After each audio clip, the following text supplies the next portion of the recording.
At some point, I was kind of expecting you to have JFDI just tattooed right on your knuckles. Just do it, right? I can feel your excitement for the bigger picture piece, and it's infectious. I think there's a lot from both a character, a personality, and just perhaps a background and experience point of view that will help take everything in Risk Fluent to the next level. You're so much more articulate than me as well, Pete, so I think people will find it quite refreshing if you're on the podcast a little bit more. So I love some of the listeners that I've had some feedback from, and they said, Pete, I've loved hearing your stories, but I felt like I needed a thesaurus, right, every time you started speaking. So I'm going to put you on the spot for a second, right, James. What are you most excited about? I do think there is some really fucking cool shit we could do on the technical side of things as well. Approach that in a way where it is value add to the success of the operations. I'm sure there's a lot of people that are listening to this are thinking, yeah, operational risk management sounds like the future of where safety needs to be. Are we as safety professionals purely about compliance? No, I was going to say, never mind. We're not. We're not about just compliance. We're about so much more than that. The biggest challenge I discovered, you have to help a company unlearn safety first before learning safety, really. For me, safety is an outcome of operational excellence. And I cannot wait to get my teeth into helping businesses be the best that they can possibly be. To make safety better for them, their business, their people, and their future. I'm buzzing, mate. And then if we fuck it up, we can always just cut it.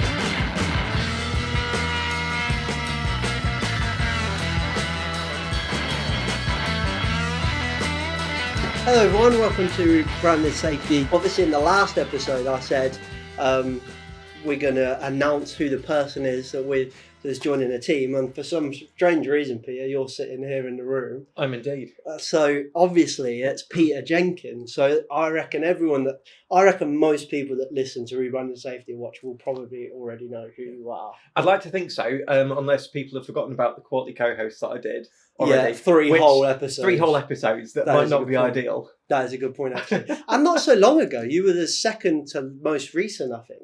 I think Tommy so. Garrett is the most recent. I think before that was you. you. So yeah.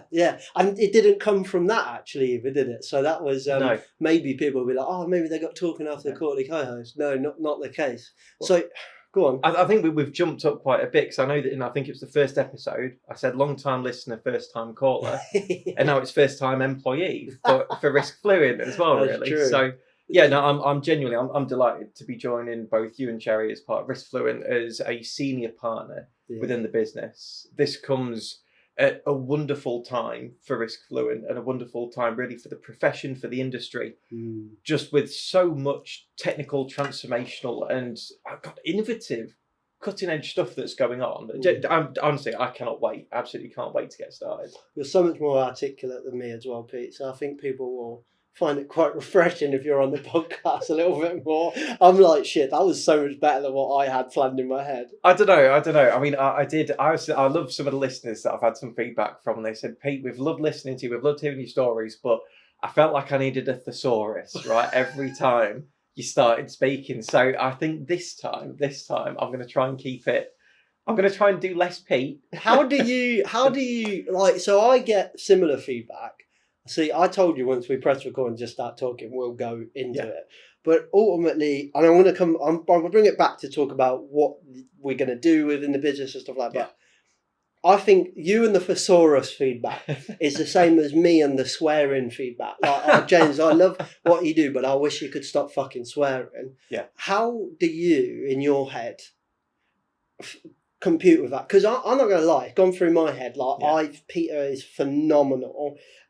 And the way your brain works, and everyone will say it, is just mind-blowing. But yeah, I've sat there sometimes and gone, what did he just say?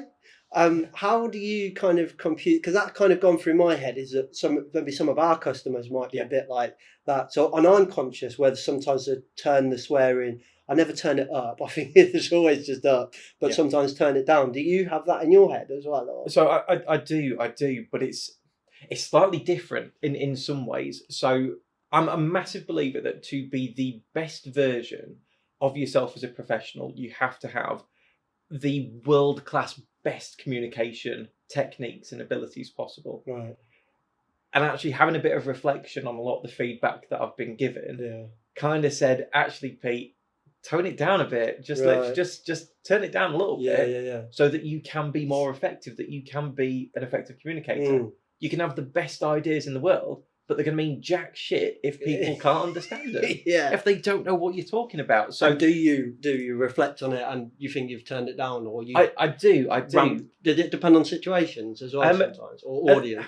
A little bit, yeah, a little bit. So I think where I'm really excited for taking my career for the rest of my life is just making sure that whatever we're talking about, it's simple, it's understandable, it's effective, but it is applicable. I cannot wait for every time we're having a chat on things like rebranding safety, from everything that we do in work together, going through everything with clients, customers, listeners, you name it, and they get it. Yeah. Because there's almost no way that they couldn't get it. Yeah. Do you know what I mean? It has to be simple. It has to be easy to digest. It's not going to work if it is. Exactly. So it's actually, I owe a lot really to the opportunities that I've had through doing the podcast with you, through just time that we spent together on the Health and Safety Network, everything, to try and actually just think, how can I be the best version of myself through making everything that I say simpler.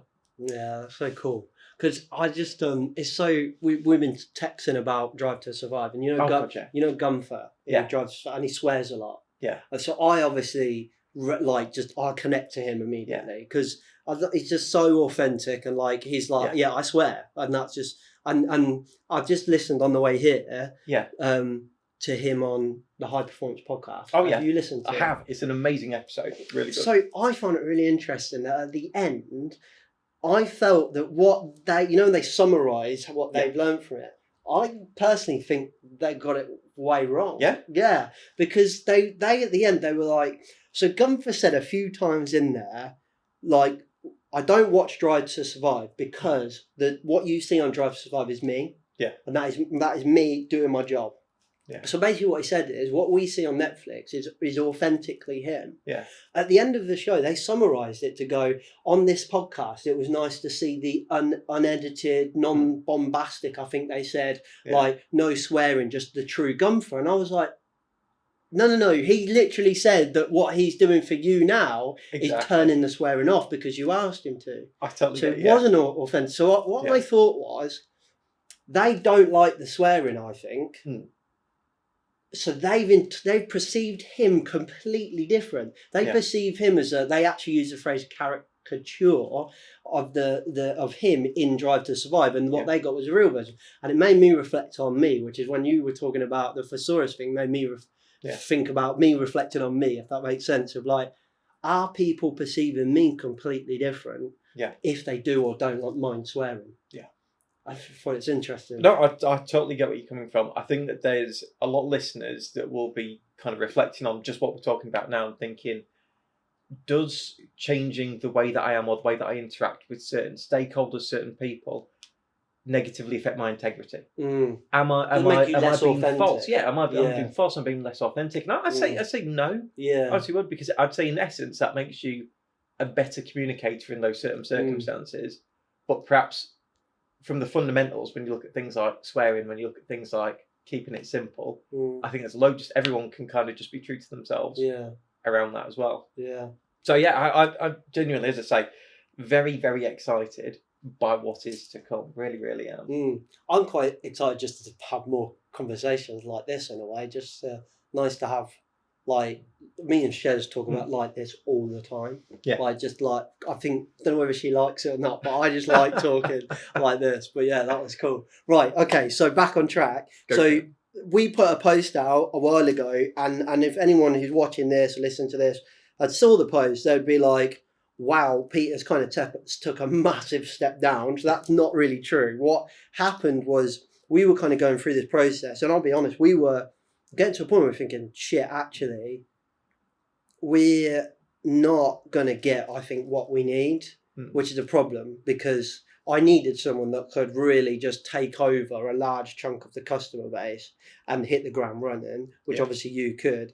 And then I was literally come off the back of a network call, which you were in, and you were asking a load of questions about like me and the role and how it's like. But I genuinely didn't get a vibe that you were probing. I don't know if you were in the moment, but I didn't get a vibe. I was probing a little bit. Yeah, didn't get it. I did not get it because and that's why when I text you back after you text me, I was like, mate, I didn't even think that you would be kind of one, definitely not in our price range. We kind of had to have a conversation about it. But ultimately the next one was like, it was like I just didn't even see it as because I don't know, I had blinders on that we had and could only work with an entry level one, and we were just going to have to kind of suck it up.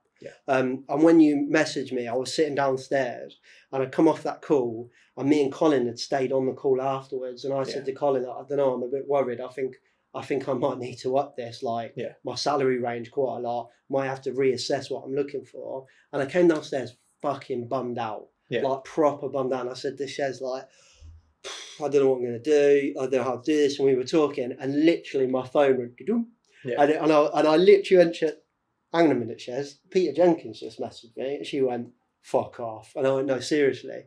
And she was like, what, about the role? And I was like, yeah. So obviously I read out your 4-page letter that you'd wrote. I mean, come on, it's a modern cover letter now. You just put it on WhatsApp, it's fine. So I messaged like a couple of I read the couple of paragraphs out to Shez, and we both just sat there and was like, fucking hell. Yeah. And if I'm honest, in that moment, I'd already decided. I was like, 100%. Like, I will make this work. Because I knew straight off, like, you're a head of safety. That is 100% what we needed. But ultimately, I was like, that is totally going to need to be renegotiated, which I don't want to talk about in here. It's not the place to talk about. But ultimately, it was like, I didn't matter. I needed to make that work. Do you know, I totally really appreciate you hearing that, James. I really do. And it's from the other side. I mean, I'll give you, to be fair, I'll give listeners as well a bit of an insight into a sort of couple of thought processes that kind of went through my mind in anticipation of this and kind of as we went through things. So to start with, let's, if we just kind of chart career progression by title to date, right? So finished a 4-year sandwich degree on environmental health, or in environmental health, where I was a student environmental health officer for a year in a local council. Finished that, did graduate ambassador, which was kind of soft skill development sessions going out across the UK to basically deliver everything from presentation skills, interview skills, how to revise properly, what kind of learner are you, all of that really good stuff, to 16 to 18-year-olds in anticipation of them coming into higher education. Cool. Loved it, but a year's contract. Got to the end of that and thought, oh, geez, I'd better do something with my degree at this point, because I had nothing to do with it. So went down to London as assistant health and safety manager at the London Hilton on Park Lane. So assistant manager, technically, from a health and safety function from that point of view. Left London, went up to food manufacturing to start as health and safety advisor. So kind of gone, this is 2013, student environmental health officer. Then 2015, graduate ambassador. 2016, 2016, she advisor. 2017, she manager. And then I think it was 2019, 2020, I think, was then group health and safety manager. And then this year was head of safety. Now, I can't shy away from the fact that by the time that I joined Risk Fluent, I've only been head of safety for 6 months. From my point of view, I've loved working with the team that I have done as head of safety. Some fantastic work that goes on across an organisation with over 20,000 employees. You know, it's a hell of a thing to be involved with. And some of the activities that I've managed to have touch points with, engage with, gee, some people spend their entire careers not going anywhere near those type of things. But fundamentally, to have the opportunity to take a step back for a second and say, right, well, actually, every time I take a step up, I'm narrowing what I want, what I can ultimately do with my life, almost in some respects. I feel like I'm just getting to the top of an apex in health and safety that it's very difficult to move either side of. It's very difficult to move out of. Right.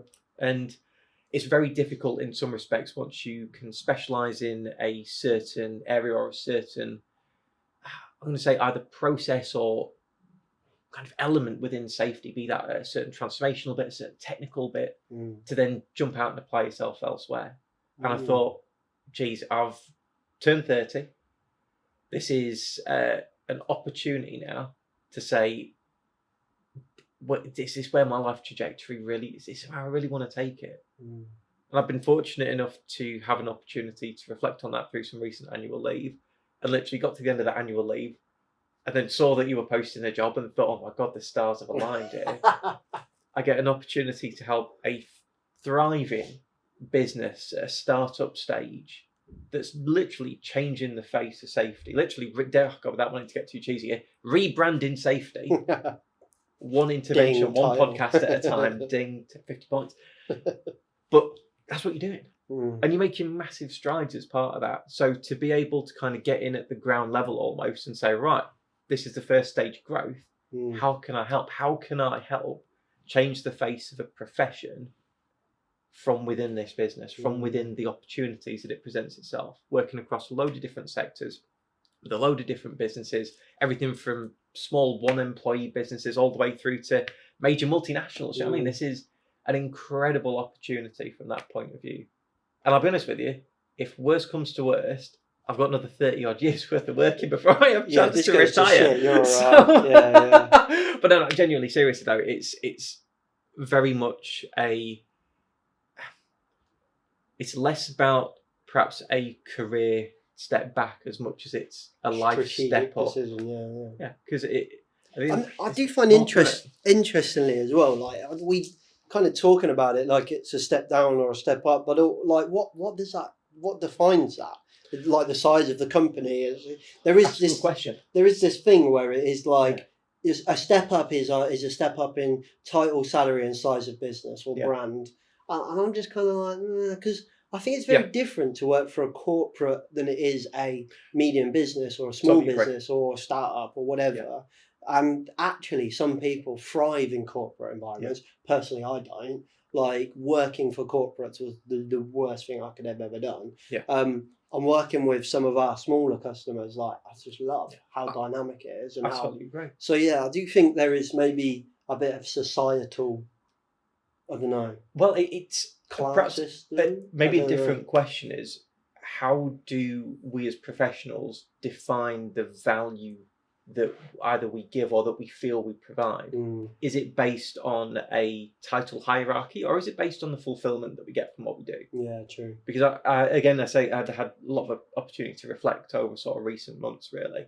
And when I was saying about that jump from finishing my degree to going into graduate ambassador, at that time that I was in graduate ambassador, I had the opportunity to do a lot of volunteering. But a lot of my volunteering was actually focused on commercialising small and medium enterprises and public sector services for compliance-based approaches around environmental health.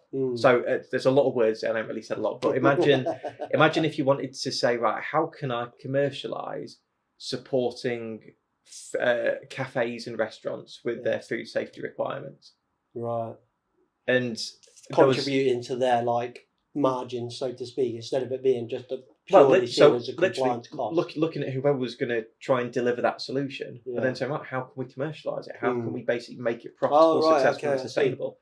And a lot of my kind of volunteering from probably 2015 up to kind of 2019, pretty much the start of COVID, was really focused on that. And I loved it. I absolutely loved it. I got, oh God, seeing these kind of businesses thrive and fly was brilliant. There is a bit of a cop out here because unfortunately there was a lot of NDAs, so I can't really talk about a lot of them. And I know how that sounds. I love an NDA. I know how that sounds. But again, to kind of when this came up and to think, right, geez, this fits so much into something that I spent years of my life doing outside of work, but now I have the opportunity to get paid for it a little bit. It just really spoke to me, and it really kind of gave me an opportunity to think, this is something that is fundamentally fulfilling in so many different ways. So why wouldn't you take the chance and go for it and really make a difference in different ways? Wow, amazing. When I was thinking about it, and we are so different in so many ways, but then quite similar in so many other ways as well. But ultimately I am not a very thorough person at all. I'm not detail orientated at all, which you clearly are very thorough and very detail orientated. So, which I really quite like the different dynamics of like. I think actually the company like Risk Fluent is hugely going to benefit from like just how different your brain works to how mine does, but yet we are quite aligned in that approach and what we're trying to achieve. There's that consistent golden thread, but ultimately our brains work different, which I think for our customers would be a great thing. But working together, I think that would be really interesting. That sometimes it might be that James needs to be a bit more Pete and Pete needs to be a bit more James sometimes, but ultimately, like, I think that's going to be real interesting. Do you know, I at some point I was kind of expecting you to have JFDI just tattooed right on your knuckles. Just do it, right? That is very much my approach. And for me, I mean, this is I said at the start of this, I don't have a pen and a notepad here at the moment, and I feel almost naked. I genuinely feel pretty much naked for not having kind of like copious notes that I'm making, trying to think, well, what point I'm going to make next? How does that kind of link back to what we've said? So I think you're right. I think there's a lot from both a character, a personality, and just perhaps a background and experience point of view that will help take everything in Risk Fluent to the next level, but also to take what is already happening and say, right, well, how can we take what's good, make it great, take what's great, make it the best literally that it possibly can be. At this point I was about to segue into a couple of things, but I don't know if we can talk about them at the moment for what's coming up. They are, so well, I was just thinking really cut about them out if literally, if suddenly kind of like you hear us mid laugh after not saying anything we know that we've kind of cut it a little bit.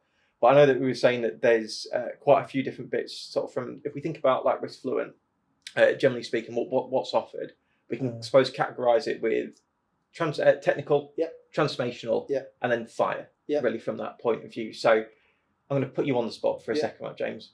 What are you most excited about?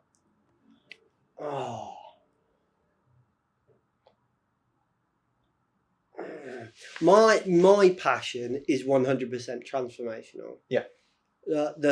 I think the technical side of the business needs someone with your brain. With your kind of you've over the years in like the network, previously Millennium, like it's just fascinated me to just watch you. Like I remember mid-COVID and like sitting there listening to you sometimes being like, the freaking size of the molecule is this and the size of and I was just like, I haven't even like, I was running a trade, I was a head of safety for a trade association, like a whole industry, and I was like, I haven't looked into it this far. So it was like, there's that part of it where I am massively excited to see you with the customers, but also get a different way of thinking about things on the transformational side as well, because I don't want the transformational side to be the world according to James, because that's never going to be a good thing. So there's that. If I was to, I do think there is some really fucking cool shit we could do on the technical side of things as well. Like, I want to approach. So technical. So I better explain for the customers, for the listeners, in case. So what we call technical and Risk Fluent is essentially SHEC, is safety, health, environment, and quality. So it's a bog standard approach to like health and safety, but it's not the bog standard approach to safety, obviously, because that's kind of, we try to do it a little bit different, but it is normal safety consultancy. And then transformational is what people would look at as like HOP consultancy, new view, culture change, behavioral-based safety. It's all of that stuff. So typically in the transformational side, we're working with safety teams and more mature businesses in quotations. And typically in the technical side, the SHEC work is very much smaller businesses. And sometimes it very much is they need this badge and they need that. But so much potential there to approach that differently and approach that approach that in a way where it is value add to the success of the operations. And look at it more holistically and have conversations where like we're going, actually we've got time to sit and go, what's coming up? and what's changing and what are we seeing out here that we need to tell our customers about. And proper risk management instead of just shitty RAMs and stuff like that. So actually, like, whilst I am excited about the transformational side, I am actually more excited about it not being technical and transformational. About it being, it's just one fucking approach to risk management. And I genuinely think this is kind of the first step towards that now, because I can get a little bit of brain space to go into that, to go and kind of focus on that business development, whilst also having someone to bounce stuff off of who thinks slightly differently to me. So I think this is the first step of it not being two different departments and actually just being the way we do what I would love it to be called one day in operational risk management. So a very, very long answer to that question, but that's probably where my brain's going and what I'm more excited about. I can feel your excitement for the bigger picture piece. I completely can. And it's infectious. I'm sure there's a lot of people that are listening to this that are thinking, operational risk management sounds like the future of where safety needs to be. Hopefully. Certainly from my point of view, I see so many benefits for businesses of every size. Rather than necessarily thinking, today I'm going to be looking at pure, tomorrow I'm going to look at working out, next I'm going to work at confined space. Don't get me wrong, topical health and safety will always be important. But arguably, should we necessarily be pitching everything we do topically, or should we actually be thinking, well, let's look at more of the patterns behind stuff? I mean, there was a quote that I've used from you quite a lot that I'm about to butcher now completely. From me? From you. From you. And I've repeated this many, many a time. And it's where you described how we view safety in a business. And the way that we talk about it, the way that we share the excitement about it, or in some ways actually we don't share the excitement about it. Because we wouldn't go to a finance business partner and say, your target this year, mate, break even. What? No, get out. Not going to happen.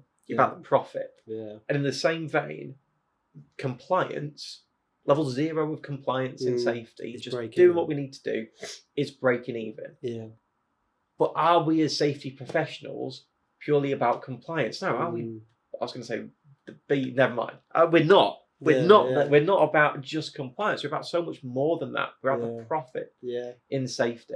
And actually, rather than necessarily talking about topics, well, in some cases, sometimes we might need to bring it back down to basics and go through information, instruction, supervision, and training. The vast majority throughout my entire career to date of public liability, motor fleet, and employer liability incidents and accidents that have occurred can pretty much be brought back down to the simple 4 things. Have we told people what they're doing? Have we got proof that they know what we're doing, what they're doing? Is there enough supervision? Do we have documented systems that are basically following a PDCA cycle that takes all of that, brings it together, improves it, links it back to people? A very basic example of you saying, right, have you got risk assessments and safe systems of work? And if you do, are they linked up together? Are you giving people 4 bits of documents when actually you could just give them a pictorial-based safe system of work that integrates the controls in each procedural step, get one sign-off, and you've done everything that you need to do at that point? That's, for me, that's where I'm really excited about thinking about the patterns, thinking about how we can just make it simpler, make it better, make it more effective for everyone, for the business owners, the managers, the supervisors, but critically, the people at the front line who need it the most. That I cannot wait to properly sink my teeth into, because there's some amazing changes. There's so much there. There's so much there as well. Like I fucking love looking at like different professions and how they do what they do and comparing it to safety, and finance often comes up in my brain. If you were to sit in a boardroom, like if you were to just look at the way we report on safety and I did this exercise with a customer the other day where it said, okay, here's with the boardroom, and you're the finance director, and it's your agenda item now to give the monthly report for finance. Roughly how many things are you bringing up? And they were like, I don't know, like the tax calculations, the cost of the business, the new sales maybe, or sales this month, cash flow maybe, budgets, forecasts. I'm just going to shut this window. Yeah, it's all right. Oh, that's better. Cash flow, like they listed about 6 things. And And then I was like, all right, cool. Went to a different person. You're now the director of safety, and it's your agenda item for safety. How many things are you bringing up? Audits, yep. Accidents and incidents, yep. Near misses, yep. Yeah, that's probably it. And I was like, wow. So let's compare that now to the equivalent in finance. What are we saying? Accidents. We've not gone bankrupt this month, so that's good news, everybody. Well done. Audits. The taxman's not turned up this month, so that's good. Near misses. Everyone's paid us this month. Yeah. That's it. And I tell you what, I'll throw you another wild card in there, and this is one that I'm a massive, massive believer of. You can't improve what you don't measure, and you don't measure what you don't know. And the amount of businesses that will audit something and then not track the actions that come up from it, not put those as a performance indicator. I mean, when you can't, it sounds so obvious when you say it, but an effective business from a safety point of view will have closed out all of their actions from an accident. But how many businesses have got all of those actions from their accidents on a tracker that when it comes down to those meetings and they say, right, how many people have had accidents this month? Oh, we've had 5. I don't know when that's cut off. But yeah, so you... That's annoying, isn't it? I tell you what, though, how good is the fact that you've got like an actual slap cut? That it's like I knew. It's like I knew subconsciously. Yeah. If only I didn't fucking look at the camera when I did it, just because I was just so into our conversation. So are we going to say basically, if I can? Yeah. Right. For those who have now just literally heard a very strange slap sound from there. The camera literally just cut out right as James closed the window. Obviously, surprised the camera, right? I think it's fair to say that engrossed in the conversation that it woke up. It woke up, right? Yeah, and was like, "Shit, what am I doing?" Yeah, there you go. So you were talking about how businesses essentially are not very good at tracking this. Like we'll track incidents, but we're not tracking our response to those exactly 100%. And when I think about some of the major value that safety professionals can add, don't get me wrong, tracking things like the amount of accidents that we have, where these accidents happen, what topics they're involved with, really, really important. But as a business owner, or business owners or MDs that I've spoken to, I say, what's more important to you, knowing that you've had 5 accidents or knowing that the 20 actions that have come from them have all been closed out within a set period of time, and 100% of those actions have been validated by your competent person in the business. Because for me, don't get me wrong, I want to know that I've had accidents, but I also want to know that the actions that will stop them happening again have been done, and the competent person that we've employed to help us out with this stuff has double checked them. I would hold my hands up and say, like, our customers have not had that in like that. And that is where, when you message me, that shit is when I say how Peter's brain works. It's stuff like that, just logical. Like, well, okay, we're doing this, but are we following up on that? And I think that our customers are going to benefit so much from that. I will say that we've got a wife and a child on their way up, so this is going to end. Well, I'll keep this very brief then and bring it back to a bit of Drive to Survive and Will Buxton-esque quote here, right? Oh yeah. To stop accidents from happening, you need to complete the actions that will stop those accidents from happening. Yeah. And just for me, it's like we can really take this, particularly the technical side of safety, and just, there's so many businesses out there still now to this date who do safety shit.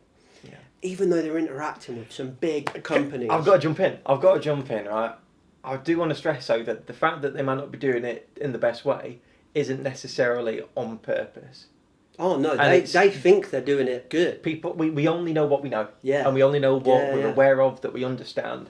And again, one of the real things that I'm so excited for with the work that we get to do together is engaging with all of these businesses who want to improve their safety, who've engaged with us at Risk Fluent to make safety better for them, their business, their people, and their future. And the thing you'll learn, incredible. The thing you probably learn, I'm going to say you don't know it, you probably do know it, but the biggest challenge I discovered was you have to help a company unlearn safety first before learning safety, really. Yeah. Because they're like, well, the RAMs are getting approved. So, and you look at the RAMs and you're like, fucking hell, how are these getting approved?